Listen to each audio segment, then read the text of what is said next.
Moving on to our next panel, we have 3 panels left.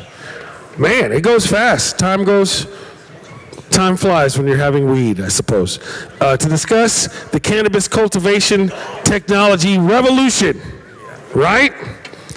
Cutting edge technology that is elevating global cultivation operations. I'm this many years old. I don't know how old you guys are, but I'm this many when I look at things. To lead us off, the managing partner for Cultivators. Let's hear it for Sunny Moerenhout. Did I get close? Moerenhout? You're close. How is it? Thank you. Moerenhout. Oh, Moerenhout. Sunny Moerenhout. Yes, thank you very much. Happy to be here and having actually 4 great guys with me in the panel to deep dive into cultivation. I think we had a lot of panels today, but I think I like this one the most, diving into the cultivation technology, discussing the latest innovations, what do we see at growing facilities, and I think let's first start a quick introduction round. So, Mikhail, the floor is yours. Yeah, pleasure to be here. My name is Mikhail Segal. I'm president of TSR Grow.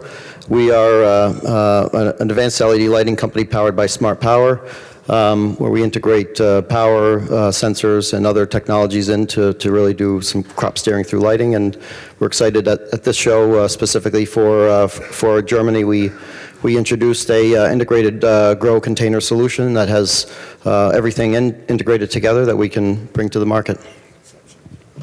Frans. Yeah, hi, my name is Frans. I am the horticulture service specialist for Fluence. Fluence is a LED company from Austin, Texas, working in the cannabis industry the last 12 years. Me personally, working for over 15 years in the cannabis industry and growing as well for a little bit longer. And yeah, happy to be here and participate on the panel. Hi everyone, my name is Rob Perry. I head the business development team at Grower IQ. Really excited to be here today, really excited to be on the panel. Grower IQ, if you haven't heard of it, Canadian-based software company. We were founded in 2017 in Toronto, and since then we've expanded to about 19 or 20 countries around the world, and looking forward to moving into Germany as things open up. Hi guys, I'm Jeremy from Fos LEDs. I'm one of the cultivation or horticulture specialists. We help service the customers on the transition over to LEDs as well as along the way to ensure your success. I also am one of the international commercial sales team members, and we're happy to be here at ICBC in Berlin. Yeah, great to have you guys here over stage. Maybe introducing myself shortly. Myself born in the Netherlands, actually in a greenhouse. My parents had a greenhouse in the Netherlands, so all my life in the growing business. And I'm one of the managing partners of Cultivators. And what we do is we are really the partner of a grower, all the way from business ID, supporting design, and then also execution, commissioning, and supporting them in all the growing facilities. So, taking this to the topic of the panel, maybe starting with you, Frans, what are the latest cultivation techniques, innovations you've seen at customers you visited? What are some highlights you want to show to everybody here? Yeah, I mean, difficult where to start since, I started cultivating. We obviously went with the metal halides for veg and then with the HPS for flower.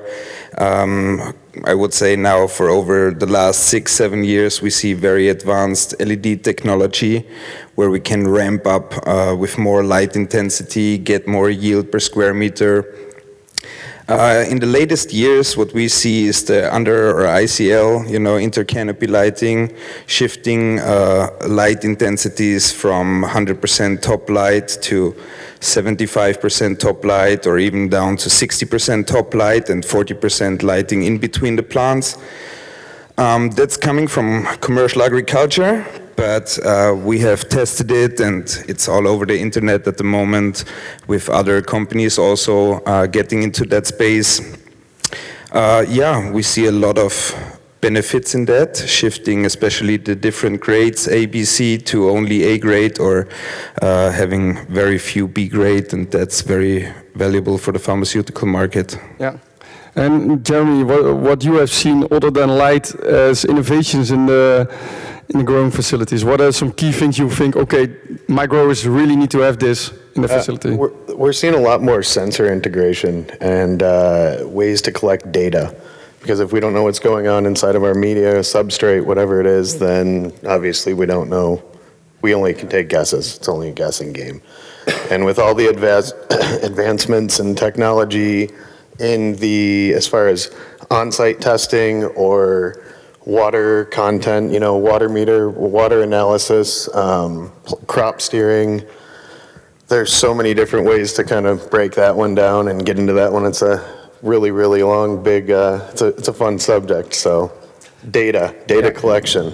SAP analysis is another one. We need to know what's going on inside of our plants. We can't just guess. It's like doing blood work. So we need to know what's happening at all times.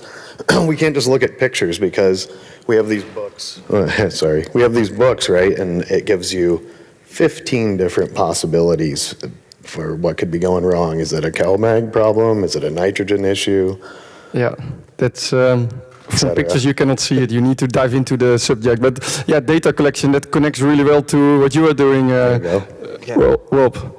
Yeah, I couldn't agree more about data selection or data focus and gathering. I mean, I think that's a huge topic and a huge focus right now. And I remember at the beginning of legalization, the medical market in Canada. I mean, you could put up 4 walls and throw a bunch of seeds on the ground like Jack and the Beanstalk, and weed would grow, and you could sell it at a high price, and everyone made a fortune. Everybody loved it. But the market has become more competitive, lots of entrants, for people here who have watched the Canadian market, a lot of people have been exiting it, less now, but, over the past couple of years, we saw a lot of that. So discussions now are a lot around margins and, efficiency of effort and, parsimony when it comes to expending resources. And you need really data to make those decisions, to understand that you're focusing your resources in the right place and you're doing it efficiently and you're getting the most bang for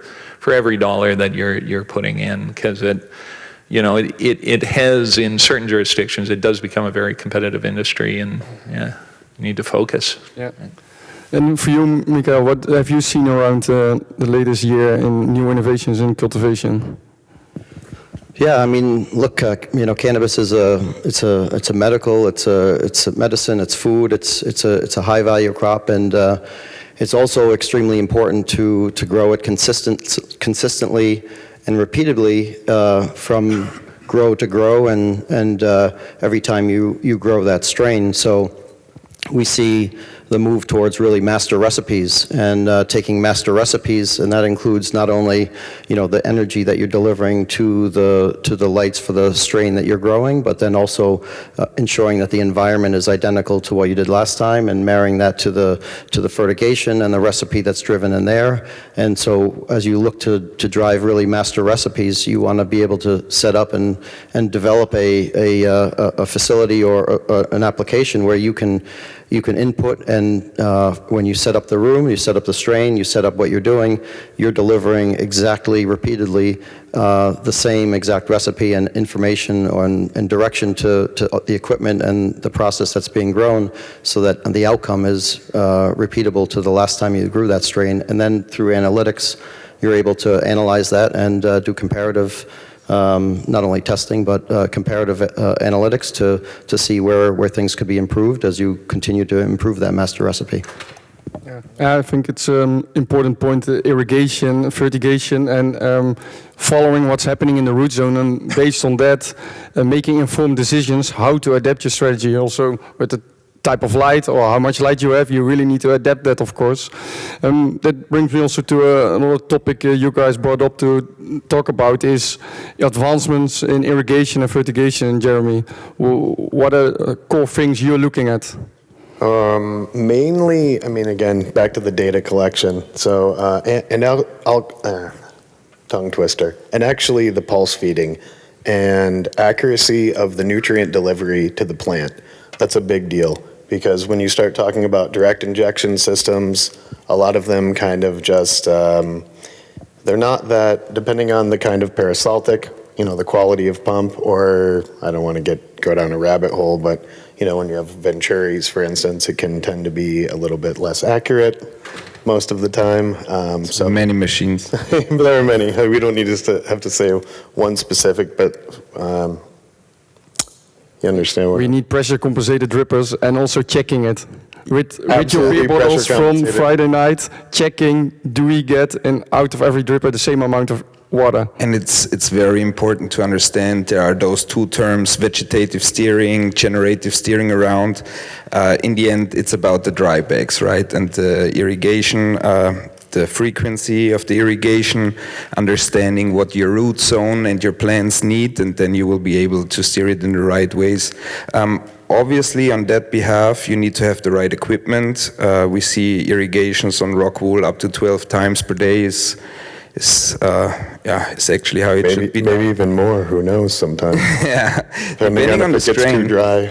But that fits in perfect with those high light intensity approaches that we see now, or the photo acclimation, as we like to call it, where we ramp up the light intensity. Obviously, getting the plant used to it step by step, day by day, and in the end, we see results. 1 kilogram per square meter is definitely possible.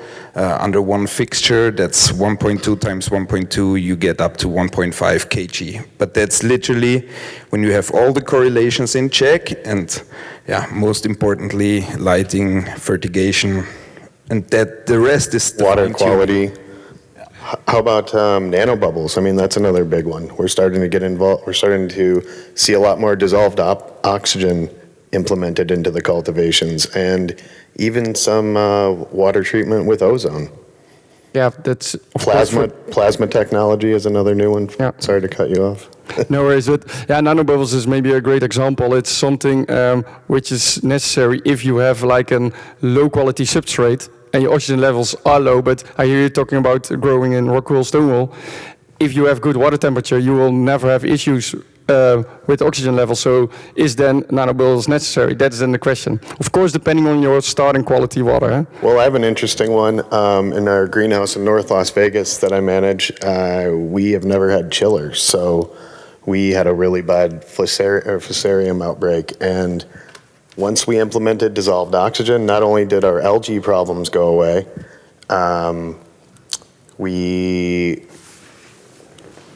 not only did our algae problems go away, but we managed to increase obviously the yield, but the nutrient uptake, the metabolism of the plants obviously are increasing, and the overall ORP is dropping too. So your system's going to be a lot cleaner. But the key thing from that's where I was going with that. I went off. Some of our water was getting up to like 90 degrees, and we still weren't losing plants because of the high oxygen content.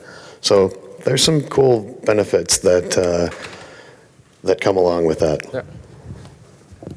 Yeah, and I think all of those technologies, and I think it just comes back to also knowing what's there and really monitoring. I mean, I think it comes back to data, and if you see all the different interactions of all of those things, and not the,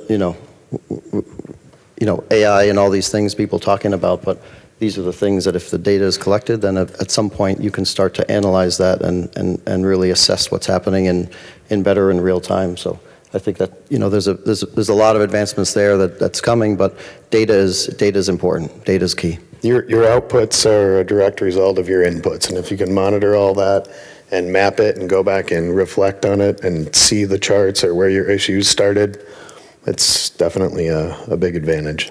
Yeah, everything needs to be in balance for optimal plant growing. Let's dive into another hot topic, actually, energy conservation. If we look to the global situation, energy prices, it's a hot topic. What are strategies to maximize yield while actually without compromising the growing operations, but getting needing less energy for your growing facility? As an example, with the research institute that you're also involved with, Frans, we are looking into a crop, growing a cannabis crop without any veg period.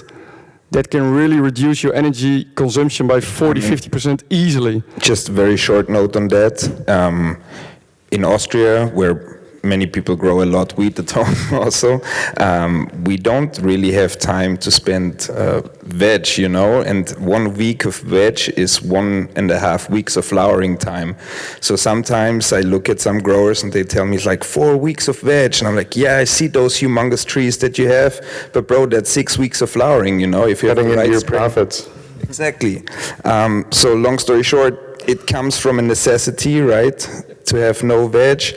Obviously need to increase the plant density per square meter, ramp up light intensity, gotta be fast. You know, it's you need to understand the correlations, but then you can save time, get more yield. And having the right genetic who can cope with it, of course. 100%. Don't do Always. that with stumpy small indicas. Do that with stretchy hybrids that fill up your canopy. Yeah. Rob, going to what you're doing with Grow IQ, is that the energy topic, is that something coming back to you guys as well, what you're doing and developing? Well, to some extent, probably not as much as some of the other people on the panel, but it does come back to gathering data, understanding the data, understanding what's happened to the history of your batches and plants that you've grown. I mean, we do some forecasting in Grower IQ of what yield will look like under certain conditions, and once we have some historical data on what's gone into these batches, we can get really close to what a dry yield will be, at the end of a batch, and different factors that go in will. But is that, you say forecasting the yield, but do you also have models already to forecast the energy usage? Well, that gets associated, right? I mean, you can play around a little bit with what the inputs are, and try to lower that energy input and see what your yield forecast will be in the future, right? And so yeah, in a roundabout way, it does get to it, because then you can minimize some of your inputs to maximize some of your outputs, stretch it out. Yeah. Mikael?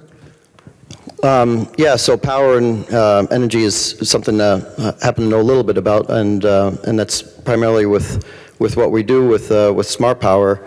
But it's really being intentional about what energy you use specifically for the crop you're being grown, and by being able to use, Smart Power, distributed power outside of your centralized in your facility, you can deliver the exact energy to the specific light or that's being over the specific strain that's being grown. And through that you can start to bring really crop steering through lighting to match your fertigation, and start to even save another 20% in energy just by being optimizing in exactly the amount of energy that you're delivering to that fixture that's over that strain that's in that particular room. And that's huge. And when you couple that with saving on the veg time and everything else. But, energy in Europe and around the world is huge, and being able to monitor that and then understand exactly how much energy you're going to use in a particular cycle can save significant. The other thing that you can start to do with smart energy and Smart Power is you can start to analyze and get feedback from the grid. So if there are rolling backouts or other things that are happening, or peak demand, you can actually shave, even if it's a couple percent down.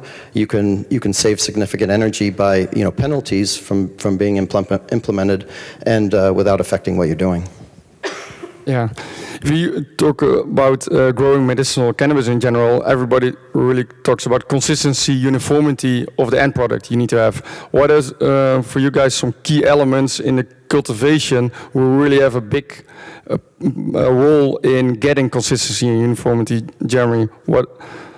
Honestly, I think a good control system, that's a difficult thing to find sometimes, to make everything line up together, especially when you piece some of these pieces in, especially when you bring some of these elements together. You might not have the same fertigation skid as, the same manufacturer as the HVAC, or cooling. And, for instance, you might have a Priva system or a Horta, what do we say? Priva, whatever, any of the Argus, and you might want to choose a different fertigation skid from a different company, and that's a big deal. If you don't have control of all of your inputs, again, it's going to be a lesser result of your outputs. And you have to be able to maximize your grams per square foot or per meter, however you're looking at it, whatever country you're in. But we try and focus on a lot of uniformity. And uniformity is going to deliver your most grams per square meter foot, like we were talking about.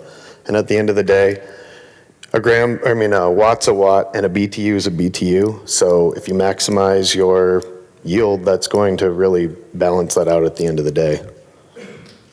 One thing, because it seems like we're a very tech panel, it always comes down to the person that's heading your grow. So humans don't get lost in the sauce, it's still about us. And also AI, in the end we all need the track and trace and also have the data collected, become better. In the medical cannabis industry it's called cultivar validation. We validate the strain, right? In the best case, you have a knowledgeable grower, he understands the strain, he understands the lineage, the genetics, and he more or less knows how to grow it. So within 3 grows, where he is within the plus minus 10%, he will understand how to cultivate it. And that's key, right? It's always down to the persons. It's a funny thing what you were mentioning also with the growing and influence on the final product uniformity. What is then also important, have the right lab to test it. Lately I was with a grower and they were a bit they said they were scared that they were not doing it right because they suddenly had a couple % less THC in the flower. And they said, yeah, cultivation, blah, blah, blah. But in the end, I said, yeah, please recheck with the lab if the testing is done correctly.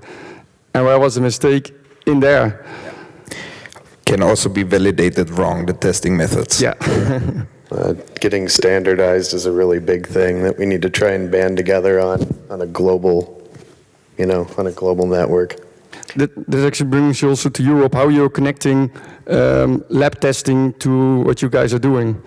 Yeah, it comes down to, as you were saying earlier, tracking and data and being able to record what the finished result is, in your COAs that you're getting and being able to go back and even with the same grower, who's managing the grow, I mean, ultimately there's often a big team and, the growers going through, dozens of batches and, time goes by, they're busy, if sometimes people have a great yield and, the next one is a little off and with good tracking, they can go back and see, I added extra that time and got a bit better of a yield out of it. So. I'd like to just add that, we talk about all the important things of data and tracking and testing and these things, but we see a lot too that the design of the facility from the beginning is also critical. And so many times it's a rush to build and a rush to get started.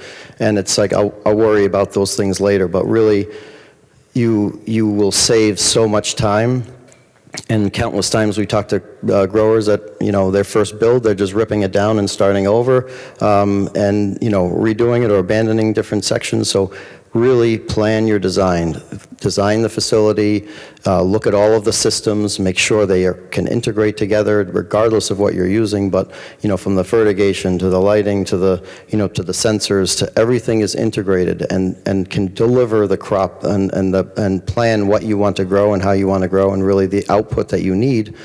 And plan that through so that when you start to grow, you can meet and achieve that. And that a lot of times is, we all want to get to the output, but when you talk about medical and repeatability, it's having that integrated and that design really thought through up front that's going to give you the outcome you want. Consistency. Yeah, I think that's a really important topic. Design of the facility and do it in the right way so that you're also ready for the future. That actually brings me also to another topic, asking you guys, what will be for you the growing facility of the future? How would it look like? I'm building the growing facility of the future right now, fortunately. I have my dream grow. I got really lucky and we're building one in Costa Rica. We have a biochar facility, so we'll be carbon negative.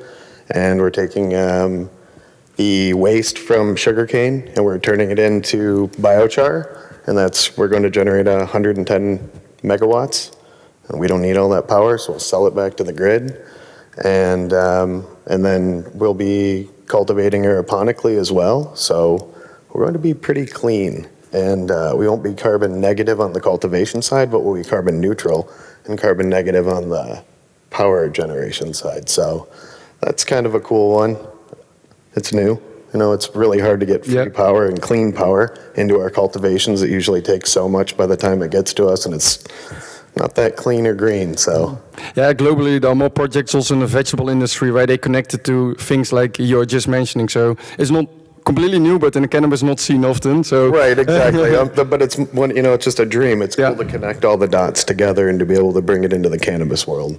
Yeah. And give back, you know, to the environment at the same time. So it's cool. Such designs, Jeremy, are definitely the future. We see that also in South Africa. We have a customer that's CO2 neutral. They have the first floating solar on a dam, and very, very nice futuristic designs, basically. For me personally, my personal opinion, I would like to see medical cannabis being grown controlled indoors, you know, really, because I'm also an asthma patient, you know. If I smoke cannabis from a greenhouse, I'll be coughing and not sleeping the whole night. So for me, it definitely needs to be super clean, and I would like it to be craft cannabis. Obviously, we have all smoked cannabis from a greenhouse or outdoor. It works, it does the job. But for the pharmaceutical part, there's more to it.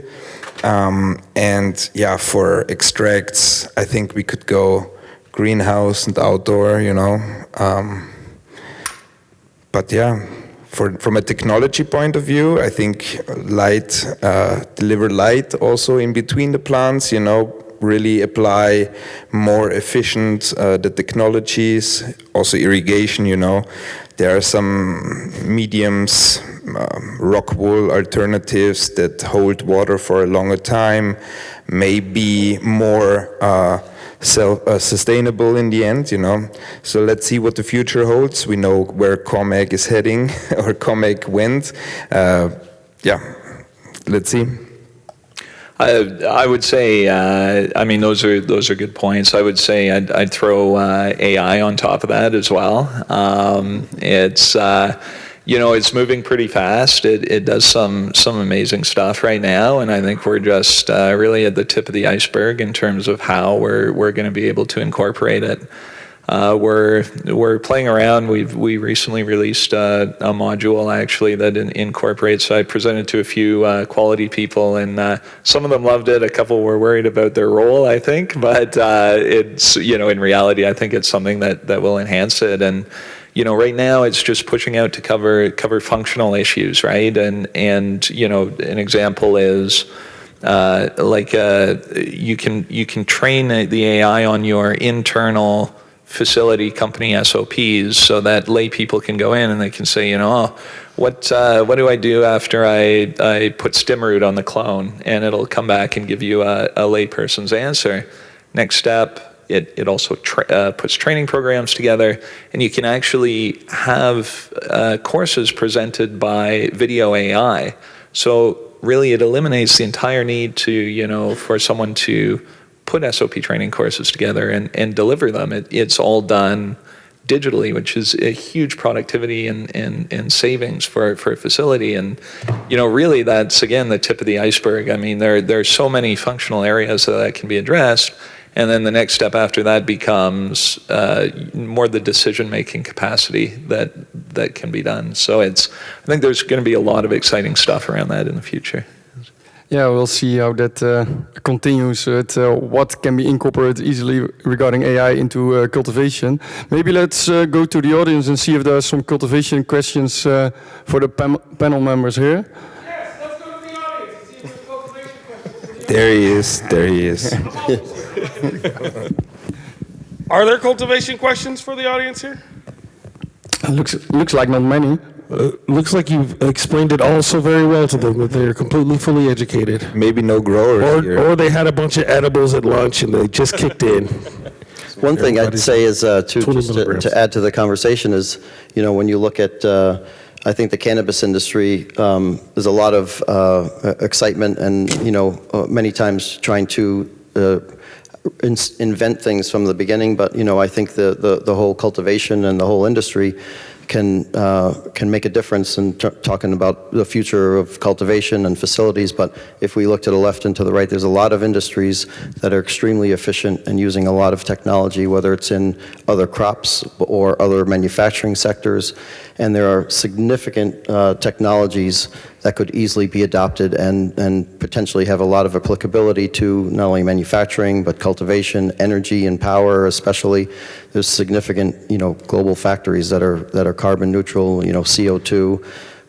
When you talk about smart power and really delivering and living on the grid and just being really, integrated in. But I think there's a lot of sectors that sometimes we close our eyes, but if we look to the left and right, there's a lot of technology in other industries that can really help the cultivation facility of the future. There's a question. There's a microphone up here behind you, so I don't have to run over. Thank you so much. I'm only late. And I'm the shortest person to get. You can put it down. My question is actually related to that. Because we all talk about technology and growing cultivation integration and whatnot. But one thing that I foresee is that at this point, one of the struggles that I see is most of that technology depends on scale. And I would like your perspective on the fact that, for example, Germany currently is discussing a type of model that is very low scale, small scale, compared to the technology that we are talking about that often depend on big scales to actually be balanced out on price, cost, efficiency, and whatnot that you guys were discussing. My concern on that is also on what is your view, because European Union is looking at this example and many of these examples on how to move forward.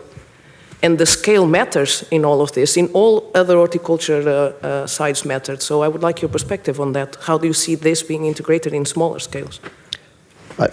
I'll jump in just because we're looking at that same model, but with our Harvest Pro container systems, but we look at it as a modularity. And while there is scale to it, I think if you break on anything, if you can break down the systems and the application and what's being done and take things and modularize it, then you can easily scale it from whether it's a container to a room to multiple rooms to a facility. And maybe there are limits to some of the large scale technology and power plants that might come into the conversation. But I think if you're able to look at technology and really modularize the systems and application of what you're doing, then you can slim it down and also expand it out and with great success. No, a really good question. I'd say there's probably a business case for all these different technologies that can be looked at in the context of different scale, right? And some of them will make sense, and some of them might not. But in the case of a small operation, sometimes it even makes more sense to implement certain types of technology, just because the percentage savings you're getting out of it is so much higher, right? If you can run a facility off of 3 people versus 5, I mean, percentage-wise, that's a lot of labor savings that you can approach. So I think it comes down to the type of technology and the business case, and then as people were saying, adjusting, and maybe putting together an offering that's appropriate for that size and scale. But yeah, it was a really good question. What we see, or what I see, is now in the planning of social clubs, it gets very difficult with the sizing. That's probably what you were referring to, of machinery like HVAC. I mean, in regards to lighting, it's not a problem. We can sell you one fixture or thousands. But it gets very difficult regarding HVAC, for example. I have discussions with social club guys. They want to go full capacity, 500 members. I do the calculations for them, introduce them to the HVAC company, and the HVAC company says, well, it's going to be about 500,000 for the HVAC. And they're like, because they don't want to do project business, and the politics are not set up for correct business in Germany at the moment, which I find drastic, because cannabis has deserved way better laws where a real industry can flourish. Yeah, long story short, I have no answer. Yeah, I think it will be really connected to the growing system, the way how you grow the plants. That should be connected. If it's small scale, then you should look at other plant types and adjusting in that way a bit the way how you're growing, and then it can be possible to grow small scale and have still a return on investment. But it's a challenge I think we can face all together in the industry and find a way forward. Change the politics, the politicians, I think. Absolutely. Okay. I didn't want to steer it in that direction. We still have room for a question? We still have room for one more question. We have 3 minutes. Or if anyone would like to sing a song, or we could have a trivia contest. No. Looks like there's one at the back. Is there one in the back? Hand, yeah. Well, there's a microphone right there for you, my friend. That's my friend. Hi guys, gentlemen. In terms of with all the new data and possibilities to extract them from what we are actually doing, like you find yourselves like seeing living soil having like can I say like a bigger space in the upcoming cultivation technologies? Thanks. We have some cultivators that do very well with living soil. Obviously, it's very difficult, so it's going to take the correct mindset to be able to be successful. But living soil is amazing. The product's as good as it gets. Yeah, for sure you can grow in living soil. The only downside I potentially see is uniformity and having always the same product there. That is probably the difficult thing. And if you can find a way to have it a bit more standardized, and that you know that every time you start with it, it's the same as what you initially did, then I think it definitely has a future in the industry, in the growing systems. You're getting into a whole new high science with living soil. Oh, Jesus, we should have started with that. I mean, I could go crazy. Living soil is We'll have to do a living soil panel next year. Yeah, right.